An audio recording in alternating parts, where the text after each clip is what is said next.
अर्जुन भगवान श्री कृष्ण से कहता है, न कांक्षे विजयम कृष्ण न च राज्यम सुखानि च।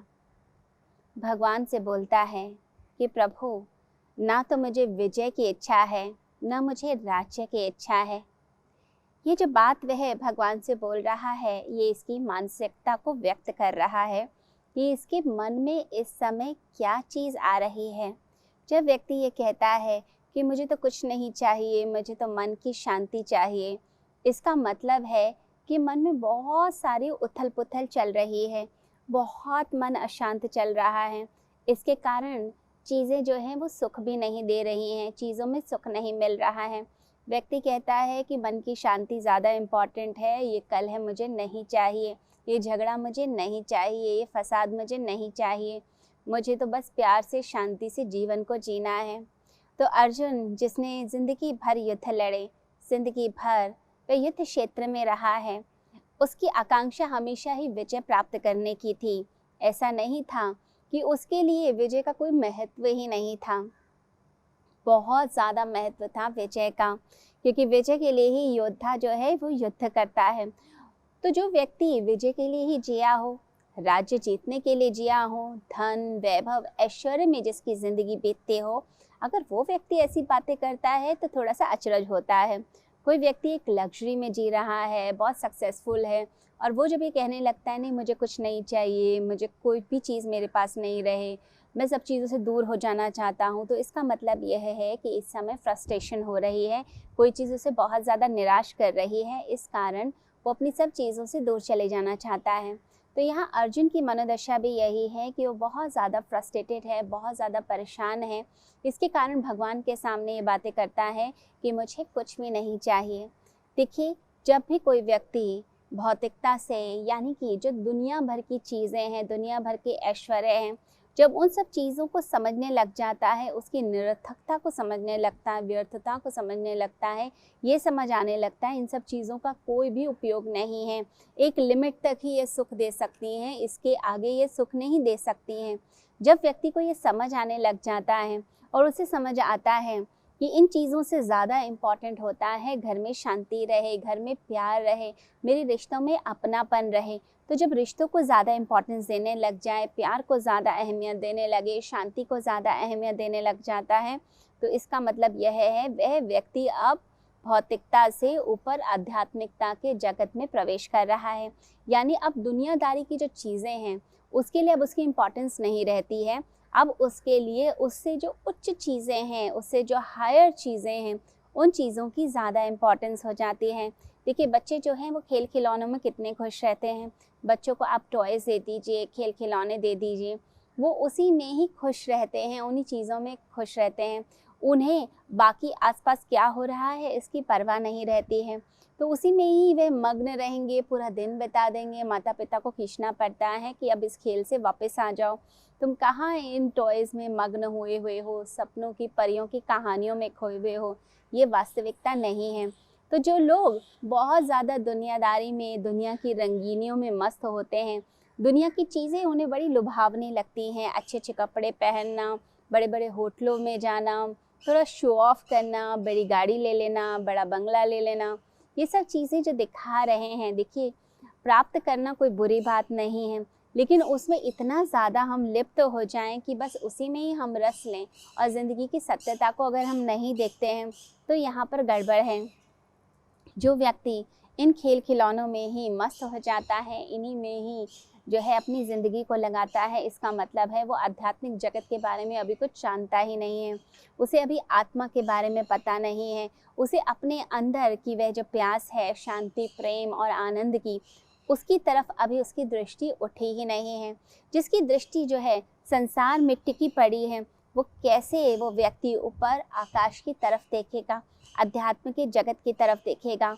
तो यहाँ अर्जुन जो है, जो विषाद की अवस्था में है, उसे दुनिया की सारी जो रंगीनियाँ हैं, चीज़ें हैं, वैभव हैं, ऐश्वर्य हैं, जो सब कुछ उसने देख रखा है, आज उसे ऐसा लगता है इन सब चीज़ों की कोई भी यूटिलाइजेशन नहीं है, ये सब चीज़ें मेरे लिए यूज़लेस हैं, ये सारी चीज़ें मेरे लिए व्यर्थ हैं, इन सब का कोई भी मकसद नहीं है। मेरे लिए मेरे अपने इम्पॉर्टेंट है, अगर अपने ही खो दिए तो फिर मैं क्या करूँगा इन सब चीज़ों को प्राप्त करके। चीज़ें तो शायद मिल जाएंगी, लेकिन जिनके साथ मैं हंसूंगा, खेलूँगा, बातें करूँगा, जिनके साथ अपनी खुशी को शेयर करूँगा वही नहीं होंगे, तो फिर बचेगा क्या। इसे भगवान से कहता है ना कांक्षे विजयम कृष्ण न च राज्यम सुखानी च। ना मुझे विजय चाहिए, ना मुझे राज्य चाहिए, ना मुझे सक्सेस चाहिए, और ना ही मुझे धन चाहिए, मुझे ये दुनिया ही नहीं चाहिए। तो व्यक्ति जो है एक फ्रस्ट्रेशन की स्थिति में है। जब भौतिकता का, फिजिकल चीज़ों की व्यर्थता दिखती है, उसमें कोई रस नहीं दिखता है, उसकी सच्चाई सामने आने लग जाती है, तब व्यक्ति जो है अध्यात्म की दुनिया में प्रवेश करता है, यानी कि आध्यात्मिक जगत में उसका पहला कदम रखा जाता है। तो यहाँ ये जो बात करता है अर्जुन भगवान श्री कृष्ण से, तो समझिए यह पहला कदम उठा रहा है अध्यात्म के जगत में, परमात्मा के जगत में। अब उसकी जो दृष्टि है वह संसार से उठकर परमात्मा की तरफ जा रही है, यानी अब वो परमात्मा की तरफ पहला कदम उठाता है, अध्यात्म की तरफ उठाता है कि मैं कौन हूँ। वो अपने बारे में जानना चाह रहा है, वो आत्मा का ज्ञान लेना चाह रहा है, यानी कि अब जो है जो सत्य सनातन सत्य है, जो शाश्वत है, जो आनंद है, जो सच्चा सुख है, आत्मिक सुख है, अब उसकी तरफ उसका इंटरेस्ट बढ़ने लग गया। ये एक लाइन से ही पता चलता है कि व्यक्ति को अब ऐसा लगता है कि बाकी दुनिया की चीज़ों में कुछ नहीं रखा, अब मुझे सच्चे सुख की तलाश करनी चाहिए। जो क्षणिक सुख है उससे उठकर एक जो परमानेंट सुख है, जो हमेशा शाश्वत सुख है, उसकी तरफ मैं कैसे कदम बढ़ाऊं, मैं उसको कैसे प्राप्त कर लूं। देखिए, जब हम कुछ अच्छा खाते हैं, अच्छा कुछ पहनते हैं, अच्छी कोई चीज़ अपनी पसंद की ले लेते हैं, तो ये सारी चीज़ें हमें कुछ देर तक तो सुख दे देती हैं, लेकिन उसके बाद फिर क्या, उसके बाद फिर हम वैसे के वैसे हो जाते हैं। तो हम ऐसा कौन सा सुख प्राप्त करें जो सुख हमेशा हमारे साथ ही रहने वाला है, जो हमें कभी भी छोड़कर नहीं जाएगा, जो हमेशा हमारे साथ रहेगा, हमारे दिल में रहेगा, हमेशा हमारे दिल में सुकून रहे। कहाँ से वो सुकून मिलेगा, कहाँ से वो प्रकाश मिलेगा, कहाँ से वो आनंद मिलेगा, व्यक्ति की खोज फिर वहाँ शुरू हो जाती है। और ऐसा नहीं है कि संसार का या भौतिक सुख जो मिलते हैं, जो चीज़ें दुनिया की मिलती हैं, वो कोई बुरी हैं। देखिए, जब तक व्यक्ति इन सब चीज़ों के प्रति एक बार भी दृष्टि नहीं डालता, एक बार भी इनसे ठीक से नहीं जुड़ता है, तब तक उसका मन जो है अध्यात्म की तरफ भी नहीं जाता। जब तक संसार को आप भोग नहीं लेते हैं, संसार की चीज़ों को भोग नहीं लेते हैं, उसकी व्यर्थता को नहीं देख लेते हैं, जब पूरी तरह से डूब जाते हैं उसमें और फिर उसकी व्यर्थता दिखाई देती है, तब जाकर मनुष्य जो है अध्यात्म की तरफ जो है कदम बढ़ाने लगता है। जितने भी ऋषि मुनि हुए हैं या संत हुए हैं, जब तक उन्होंने अपने पिछले जन्मों के अंदर इन सब चीज़ों को भोगा नहीं, इन सब चीज़ों को प्राप्त नहीं किया, संसार की अंधेर गलियों से जब तक वो गुजरे नहीं, तब तक अध्यात्म की ओर उनका मन भी नहीं गया। अगर हम देखें भगवान महावीर स्वामी जी को, या फिर हम भगवान बुद्ध की तरफ देखते हैं, तो इन सभी ने जो है ऐश्वर्य को देखा है, ऐश्वर्य को भोगा है। एक हाइट पे थे, एक राज्य के स्वामी थे, लेकिन उसके बाद भी, इतना धन वैभव होने के बाद भी, उन सब चीज़ों को उन्होंने लात मार दी, उसे उठाकर फेंक दिया। वो सब कुछ देख चुके थे, सब कुछ भोग चुके थे, और उसके बाद ही जो मन था वो अध्यात्म की तरफ चल पड़ा, वो परमात्मा की तरफ चल पड़ा, अपनी आत्मिक उन्नति की तरफ चल पड़ा। ये सब चीज़ों को तो हमने देख लिया है, इन सब चीज़ों में कोई भी रस नहीं दिखाई देता है, और व्यक्ति जो है फिर अपना मन जो है परमात्मा के ज्ञान में लगाता है, फिर वो अपनी तरफ लगाता है। तो भौतिकता से जो है आध्यात्मिकता की तरफ व्यक्ति की यात्रा शुरू होती है। कहते हैं कि पृथ्वी लोक से शिवलोक की हमारी यात्रा है, यानी इस संसार से लेकर परमात्मा तक की मनुष्य की यात्रा होती है। तो अर्जुन भी इस समय जो विषाद की स्थिति में है, ये अब भौतिकवादिता से ऊपर उठकर अब वह परमात्मा के जगत में प्रवेश करने जा रहा है, यानी अब वो छलांग लगाने जा रहा है। यही ढंग होता है जीवन का भी। जब व्यक्ति सब तरफ से फ्रस्ट्रेट हो जाता है, जब पूरी तरह से बुद्धि लगा देता है, आपने अपने बिजनेस में बुद्धि लगा दी, अपनी नौकरी में लगा दी, लेकिन उसके बाद भी वो बिजनेस जो है आप बचा नहीं पाए, वो डूब ही गया। जब पूरी बुद्धि व्यक्ति लगा लेता है किसी रिश्ते को बचाने में, बिजनेस को बचाने में, चीज़ों को बचाने में, उसके बाद भी जब बचती नहीं है, तब व्यक्ति को समझ आता है मनुष्य की एक लिमिट है, एक सीमा है, इस जगत की एक सीमा है, परंतु वो जो असीम परमात्मा है वो उसकी कोई सीमा नहीं होती है। उसी का साम्राज्य है चारों ओर, उसी की शक्ति है चारों ओर। तब व्यक्ति सरेंडर की तरफ चलता है, यानी कि परमात्मा के प्रति समर्पण करता है कि मेरे किए से कुछ नहीं होने वाला, मैं तो इतना सही करूँगा। परंतु वो परमात्मा, उसकी शक्ति तो असीम है। जब वो देने पे आता है तो इतना देता है कि व्यक्ति के दोनों हाथ जो है कम पड़ जाते हैं, हज़ारों हाथ भी आ जाएं वो भी कम पड़ जाते हैं। तो परमात्मा की वो जो शक्ति होती है, दिव्य शक्ति होती है, वही मनुष्य के अंदर सुख लाती है, शांति लाती है, वही धैर्य लेकर आती है। तो अर्जुन का भी अब झुकाव जो है वो परमात्मा की तरफ होने लगा है, यानी कि सरेंडर की तरफ, समर्पण की तरफ और परमात्मा के जगत की तरफ अब उसके मन में वैसी जिज्ञासा आने लग गई है। देखिए, एनर्जी जो है, या तो उस एनर्जी को आप परमात्मा की तरफ कर दीजिए या फिर उस एनर्जी को जगत की तरफ कर दीजिए, संसार की तरफ कर दीजिए। हमारे अंदर अद्भुत शक्तियाँ हैं, उस शक्ति को हम कहीं भी कर सकते हैं। यानी परमात्मा के जगत में विचरण करने के लिए भी अपनी शक्ति का प्रयोग किया जा सकता है और चाहे तो संसार की भटकन में भी यूज़ किया जा सकता है। ज़्यादातर लोग दुनिया में भटक रहे हैं, दुनिया की चीज़ों में भटक रहे हैं, वही गलतियां बार बार करते जाते हैं और फिर सोचते हैं उस चीज़ से सुख मिलेगा। कोई एक रिश्ता आपका ऐसा है जिस रिश्ते से आप सोचते हैं कि मुझे बड़ा सुख मिलने वाला है, मुझे बड़ा ही फ़ायदा मिलने वाला है, लेकिन वो रिश्ता जो है सिर्फ आपको एक लालच देता है, आप भरमाता है, लेकिन असलियत में वो आपको ना तो सुख देता है ना शांति देता है, बल्कि आपके साथ हमेशा धोखा ही होता है, यानी आपका यूज़ किया जाता है और आप हमेशा इसी धोखे में, भ्रम में रहते हैं कि शायद मुझे कुछ फ़ायदा मिलेगा और वो व्यक्ति जो है वो आपका यूज़ करता है या आपको धोखे में रखता है। तो संसार में अगर हम देखें तो संसार की जो चीज़ें होती हैं उन चीज़ों में सिर्फ विषाद और फ्रस्ट्रेशन ही होती है। तो जब तक व्यक्ति डूबकर नहीं देख लेता है चीज़ों को, लोगों को, तब तक उसे समझ नहीं आता है कि सच्चा सुख इनसे कभी भी प्राप्त नहीं होने वाला। जब तक हम अपनी इन सब गलतियों के पार जाना नहीं सीखेंगे तब तक हम कभी भी आनंद तक नहीं पहुंच सकते हैं। तो बार बार वही गलती करना, बार बार लोगों से उम्मीद करना, बार बार चीज़ों से उम्मीद करना कि इन सब चीज़ों से हमें सुख मिल जाएगा, तो सुख ऐसे हमें प्राप्त नहीं होता। जो सच्चा सुख है, सच्ची खुशी है, वो व्यक्ति के अंदर से ही आती है। और जो लोग अपने अंदर की खुशी से, अपने अंदर की शांति से कनेक्ट नहीं होते, फिर वो क्या करते हैं, वो दुनिया से वो चीज़ों की भीख मांगने लग जाते हैं, लोगों से प्यार मांगने लग जाते हैं, लोगों से शांति मांगने लग जाते हैं। और लोग भी बहुत समझदार होते हैं, बहुत ही बुद्धिमान होते हैं, वो समझ जाते हैं कि इस व्यक्ति की इमोशनल वीकनेस है, इसको प्रेम चाहिए, इसे शांति चाहिए, इसे दूसरे की वैलिडेशन चाहिए। ये जो भी काम करने लगता है उससे पहले ये दूसरे से सलाह लेता है, दूसरे से पूछता है कि मैं ठीक कर रहा हूँ कि नहीं कर रहा हूँ, आप मुझे बताइए, आप मुझे सलाह दीजिए। सेल्फ डाउट की स्थिति में रहता है। फिर वो लोग क्या करते हैं, अपने स्वार्थ के हिसाब से आपको नचाने लग जाते हैं, आपको वो राय देते हैं जिससे उनको ज़्यादा फ़ायदा हो, आपको कम फ़ायदा हो। और आप ये सोचते हैं कि ये मेरा सच्चा दोस्त है, ये मुझे सही सलाह दे रहा है, और वो सही सलाह नहीं दे रहे होते, वो आपको अपने स्वार्थ के हिसाब से नचा रहे होते हैं। और फिर बाद में जब आप ठगे जाते हैं तब आपको समझ आता है कि हम सुख की तलाश बाहर कर रहे थे, लेकिन उस सुख के चक्कर में दूसरे व्यक्ति ने हमें तो धोखा दे दिया है। कई बार ऐसा देखा जाता है कि व्यक्ति गलत लोगों के साथ जो है फंस जाता है, सोचता है कि शायद जो है खुशी, प्यार ये लोग मुझे दे देंगे। कई बार जो है रिश्तों में लोग ऐसे फंस जाते हैं कि दूसरा व्यक्ति आपको फंसा के यूज़ करना स्टार्ट कर देता है और आप फंस जाते हैं प्रेम के जाल में, प्रेम के चक्कर में फंस जाते हैं। जैसे कि मछली को फंसाया जाता है, जैसे किसी चिड़िया को जाल डालकर फंसाया जाता है। जब कबूतर पकड़ने वाला व्यक्ति क्या करता है, वो जाल को फैला देता है, दाने डाल देता है, कबूतर दाना चुगने के लिए आता है और वह जो बहेलिया होता है उसके जाल में फंस जाता है और फिर वह पक्षियों को उठाकर ले जाता है, पिंजरे में बंद कर देता है।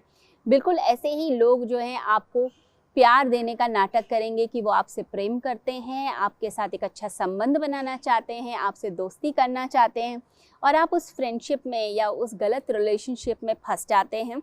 और फिर क्या होता है कि वो आपको पिंजरे में बंद करते हैं। पिंजरे में बंद मतलब वो आपको ब्लैकमेल करते हैं या आपकी किसी ऐसी कमज़ोरी का पता लगा लेते हैं जिससे आप उस व्यक्ति के जाल से कभी निकल ही नहीं सकते, तो आपका शोषण होना शुरू हो जाता है।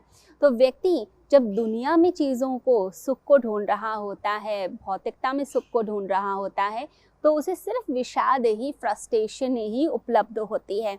और जब तक इन अंधेर गलियों में हम चले नहीं जाते, तब तक हम प्रकाश की तरफ भी नहीं मुड़ते, क्योंकि मन जो है बार बार ललचाता रहता है कि क्या पता वहाँ सुख हो, हमने छोड़ दिया था। एक बार देखना ज़रूरी भी होता है कि व्यक्ति एक बार देख ले कि इन चीज़ों में कोई भी सुख नहीं है, लेकिन हमें यह भी ध्यान रखना है कि हमें किसी ऐसी चीज़ में फंसना भी नहीं है जहाँ पर हम फंसने के बाद फिर अब उसकी जो कीमत है वो हम अपने प्राण देकर चुकाएं। तो व्यक्ति समझदारी से अगर ज़िंदगी को जीता है तो वह अध्यात्म की ऊंचाई तक पहुंच जाता है और इस संसार की व्यर्थता को भी देख सकता है। तो हमें भी इस संसार की व्यर्थता को समझते हुए प्रकाश की यात्रा करनी चाहिए। जैसे अर्जुन ने संसार की व्यर्थता को देखा, अब वह देख रहा है कि रिश्ते नाते ही आपस में लड़ रहे हैं, लोग आपस में लड़ रहे हैं, एक दूसरे के साथ फाइट कर रहे हैं, भाई भाई आपस में लड़ रहे हैं। इस समय वो अंदर से बहुत ही दुखी है, अंदर से परेशान है। इसे भगवान श्री कृष्ण से ये बात करता है कि ना तो मुझे विजय चाहिए, ना तो मुझे राज्य चाहिए, मुझे कुछ भी नहीं चाहिए। आप बस मुझे मन की शांति दे दो, मुझे जो है ये बताओ मैं करूं क्या इस स्थिति के अंदर। उसके लिए अब रिश्ते नाते ज़्यादा इम्पॉर्टेंट हो गए हैं, उसकी ज़्यादा कीमत हो गई है। जब तक व्यक्ति इस संसार का नरक ना देख ले, तब तक स्वर्ग की यात्रा भी नहीं करता है। मंजिल तक हमें पहुंचना है तो सिर्फ वो जो सीधा रास्ता होता है, सिर्फ वही मंजिल तक नहीं पहुंचाता, कई बार उल्टा रास्ता भी मंजिल तक पहुंचा देता है। जब हम सारी व्यर्थ चीज़ों को देख लेते हैं, सब अंधेरी गलियों को देख लेते हैं, तब जाकर व्यक्ति उन सब चीज़ों की व्यर्थता को जब समझ जाता है, तब जाकर वह सही रास्ते पे चलने लगता है। अगर किसी व्यक्ति को समझाने लग जाओ कि हमेशा सच बोलो, लालच मत करो, धोखा मत दो, तो व्यक्ति को नहीं समझ आता, कई लोगों को नहीं समझ आता। जब तक कि वह कोई गलती करते हैं और फिर उनकी जब पिटाई होती है, जब उनकी डांट लगती है या उन्हें दंड मिलता है, तब जाकर उनको समझ आता है। तो इंसान की यह आदत है, जब तक उसको दंड नहीं मिलता और जब वो सच्चाई सामने नहीं देख लेता, तब तक वह सुधार की तरफ भी नहीं चलता है। तो स्वर्ग की यात्रा के लिए कई बार नरक की यात्रा भी करनी पड़ती है। कई बार अपनी गंदी आदतें, पुरानी आदतें, इन सब जालों को भी एक बार ढंग से देखना पड़ता है और उनसे छुटकारा पाने का प्रयास भी करना पड़ता है। और ये छुटकारा जब तक नहीं मिलेगा, तब तक हम जो है प्रकाश की यात्रा कर ही नहीं सकते हैं। तो भगवान श्री कृष्ण यहाँ पर अर्जुन की मनोदशा को समझते हुए ही कार्य कर रहे हैं। गीता अपने आप में एक अद्भुत ग्रंथ इसलिए है क्योंकि वह सिर्फ आध्यात्मिक ग्रंथ ही नहीं है, ये अपने आप में एक मनसशास्त्र है, एक साइकोलॉजी का शास्त्र भी है। भगवान श्री कृष्ण एक ऐसी ऊंचाई से नहीं बोल रहे जिस ऊंचाई से अर्जुन को समझ ही ना आए। भगवान श्री कृष्ण जो है ऐसी जगह से बोल रहे हैं जहाँ से अर्जुन को समझ आए। कोई अगर नर्सरी क्लास में है तो उसे नर्सरी क्लास के लेवल की ही बात को समझाना पड़ेगा, और कोई अगर पीएचडी के लेवल पे है तो उसे वहाँ से समझाना पड़ेगा। अगर कोई कॉमन व्यक्ति है तो उसे हम उसकी आम भाषा में ही समझाएंगे। अगर हम बहुत ही गूढ़ भाषा में समझाने लग जाएंगे तो उस व्यक्ति को कुछ भी नहीं समझ आने वाला। तो भगवान श्री कृष्ण यहाँ पर ब्रह्म ज्ञान की चर्चा नहीं कर रहे। ये कोई ऐसी चर्चा नहीं है कि जो पेड़ के नीचे बैठकर हो रही है, गुरु शिष्य आपस में कर रहे हैं।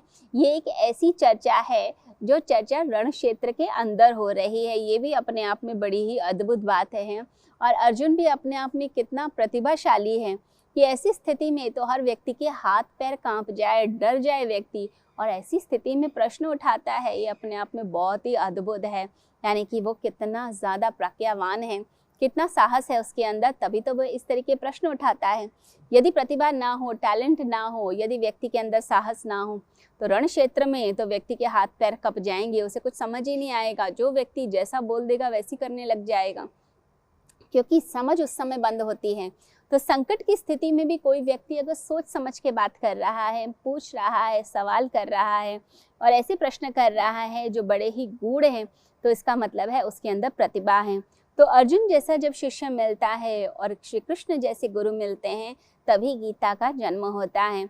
और आजकल के युग में तो गीता की ज़्यादा आवश्यकता है, क्योंकि गीता के अंदर प्रश्नों के उत्तर हैं, वो प्रश्नों के उत्तर जो मनुष्य के भीतर से उठते हैं।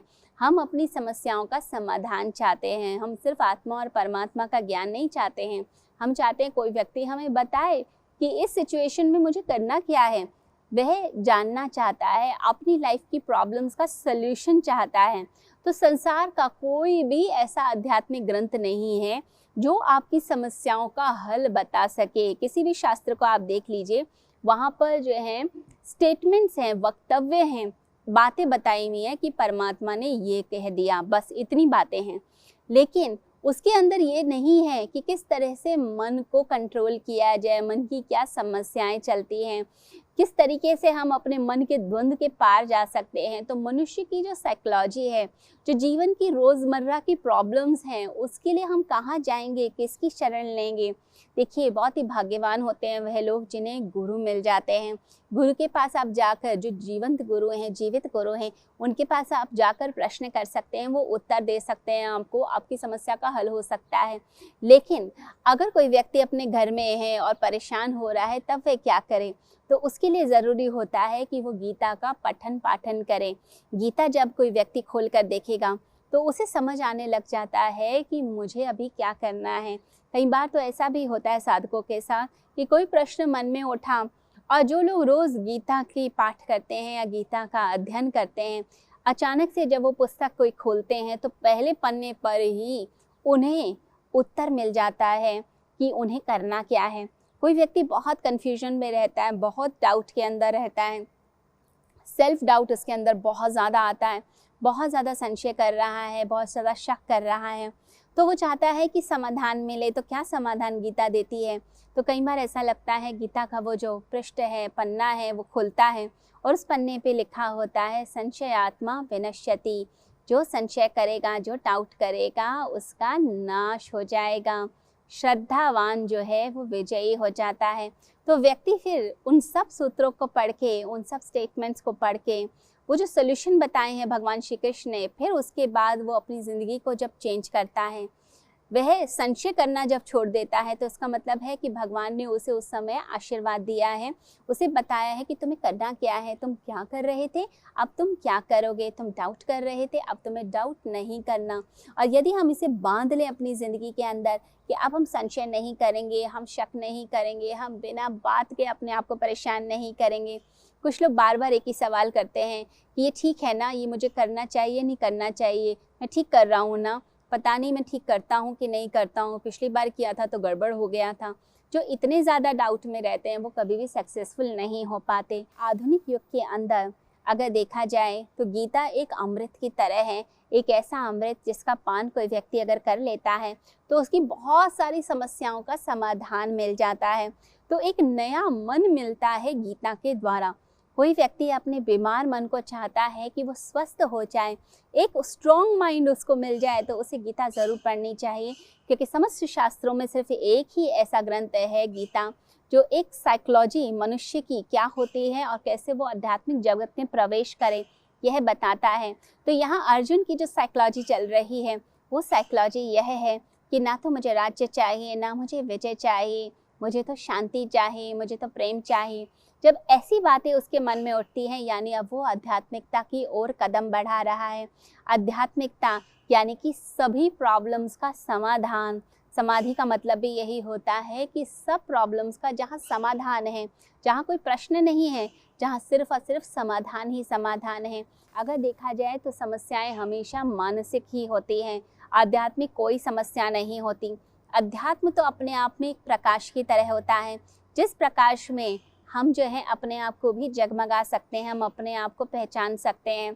तो आध्यात्मिक समस्याएं नहीं होती। जैसे अंधकार, समस्या यानी अंधकार, अंधकार और प्रकाश का कभी मेल नहीं होता है। अध्यात्म प्रकाश है और समस्या जो है वो अंधकार है।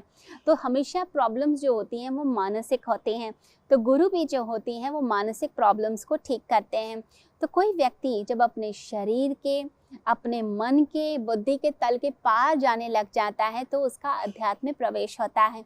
यहाँ पर अर्जुन भी जो है वह संसार से ऊपर उठकर परमात्मा के जगत में प्रवेश कर रहा है और इसमें गीता उसकी मदद कर रही है। गीता यानी कि ऐसा शास्त्र, एक ऐसी साइकोलॉजी जो व्यक्ति के अंदर परिवर्तन करती है। देखिए, साइकोलॉजी सिर्फ हम जो बात करते हैं वेस्टर्न साइकोलॉजी के अंदर जो है वो मन तक ही सीमित हो गए हैं, परंतु गीता के अंदर ऐसा नहीं है। गीता फ्राइड की साइकोलॉजी नहीं है, वो कोई पावलोव की कंडीशनल रिफ्लेक्स नहीं है। गीता जो है वो कहती है कि सिर्फ मन तक मत रुको, तुम मन के पार भी जा सकते हो, वो इशारा देती है। अगर गीता में कहा गया नैनम चंदंती शस्त्राणि नैनम दहति पावकः, आत्मा का गुण बताया गया है, तो यहाँ इशारा किया गया है कि आप ऐसे तत्व की तरफ चलें, उसका चिंतन करें, मनन करें, उसको अनुभूत करें, उसकी अनुभूति करें, आत्मा के प्रकाश को जानने का प्रयास करें। तो वो इशारा देती है। जितनी भी वेस्टर्न साइकोलॉजी है वो मन तक रुक जाएगी। कुछ तो मन के अस्तित्व को भी स्वीकार नहीं करते, वो ब्रेन बोलने लग जाते हैं। लेकिन गीता यहाँ कहती है कि मन ही सब कुछ नहीं है, मन के बाहर जो अध्यात्म का जगत है वहाँ पर प्रवेश करना ज़रूरी है, क्योंकि वहीं से शांति, सुख और आनंद की प्राप्ति होती है। जो व्यक्ति वहाँ तक पहुँच गया उसकी ज़िंदगी के अंदर सुख होता है, आनंद होता है, उसकी ज़िंदगी के अंदर खुशहाली होती है। तो गीता एक ऐसा शास्त्र है जो आपके अंदर परिवर्तन लेकर आता है। जो अर्जुन जैसी मनोदशा में जो व्यक्ति है उसकी मनोदशा को परिवर्तित करके उसे परमात्मा का ही रूप बना देता है।